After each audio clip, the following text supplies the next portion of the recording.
Tanzania. Bado sijawasikia. Jamhuri ya Muungano wa Tanzania. Dr. Samia hoye.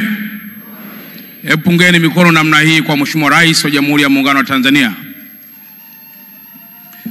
Mheshimiwa Rais wa Jamhuri ya Muungano wa Tanzania Dr. Samia Suluhu Hassan, Mheshimiwa Waziri wetu wa Maji Mheshimiwa Juma Aweso, pamoja na wageni wote mliopo meza kuu, bila kumsahau Naibu Spika kwa niaba ya Spika wetu wa Bunge na mwenyekiti wa Kamati ya Kudumu ya Maji na Mazingira.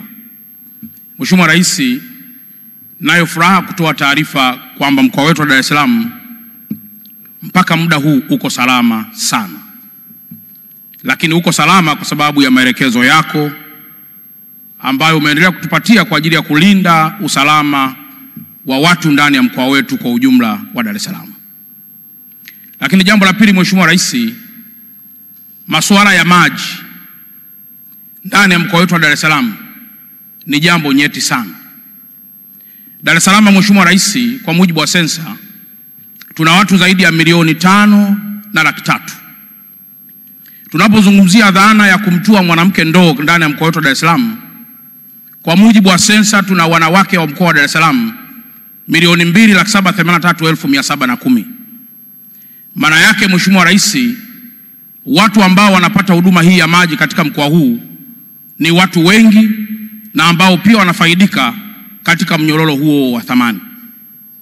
Mheshimiwa Rais, sisi na wenzangu wakuu wa wilaya, wakurugenzi, madasi pamoja na wastahiki mamea tunaleta kwako shukrani za dhati, kwa sababu kwa muda wa miaka 4 ambao umeongoza taifa letu, miradi ndani ya mkoa wetu wa Dar es Salaam ambayo imekwisha tekelezwa na inayoendelea kutekelezwa ni ya zaidi ya trilioni 1.19. Na kwa hili Mheshimiwa Rais, tunamshukuru sana Mheshimiwa Waziri wetu wa Maji Juma Aweso. Tunashukuru sana DAWASA, wamekuwa wakitushirikisha na ndio maana tunaweza kusimama kifua mbele kutaja mafanikio makubwa ambayo yamepatikana katika sekta ya maji. Mheshimiwa Rais, upande wa Kinyerezi na upande wa Ukonga kwa ndugu yangu Jeri na dada yangu Bona, maji yalikuwa ni tatizo kubwa sana. Lakini wewe Mheshimiwa Rais uliwa tenki kubwa, na hivi kilio cha maji katika mikoa, katika sekta hizo ama katika maeneo hayo kinakwenda kuisha kabisa. Tulikuwa na tatizo kubwa la baadhi ya maeneo kukosa maji, sio kwa sababu Dar es Salaam hatuna maji. Mheshimiwa Rais, production ya maji kwa siku ni lita za ujazo 534,600,000. Tatizo kubwa tulilonalo ilikuwa ni usambazaji wa maji kwenda kwa walaji.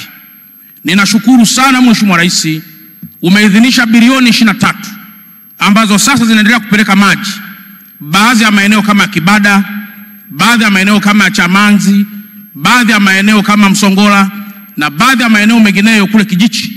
Na kwa mantiki hiyo bilioni hizi 23 zinaenda pia kuwa msaada mkubwa sana kwa ajili ya kusambazia maji kwa wana Dar es Salaam wenzetu. Lakini pamoja na hilo Mheshimiwa Rais, nihitimishe kwamba Dar es Salaam pia imekuwa na changamoto kubwa sana ya maji taka. Lakini mpaka muda huu Mheshimiwa Rais, tuna mradi wa bilioni 225 ambao unaendelea kutekelezwa chini ya usimamizi wa kaka yangu Juma Aweso. Na mradi huu Mheshimiwa Rais ni mradi wa kuchakata maji taka ambayo imekuwa pia ni tatizo sugu ndani ya mkoa wetu wa Dar es Salaam. Kwa Mheshimiwa Rais, natoa salamu hizi za wananchi wa mkoa wa Dar es Salaam na kwamba mwaka huu, mwaka 2025, tunaamini ni mwaka wa uchaguzi. Watanzania wenyewe wataendelea kupima, kwa sababu Dar es Salaam ingelikosa maji makelele yangekuwa ni makubwa, na ndani ya masaa mawili ungekuwa umekushapokea taarifa kwamba Dar es Salaam hakuna maji. Baada ya kusema haya Mheshimiwa Rais, na kushukuru na kukaribisha tena ndani ya mkoa wetu wa Dar es Salaam na jiji la Dar es Salaam kwa ujumla wake. Asanteni sana.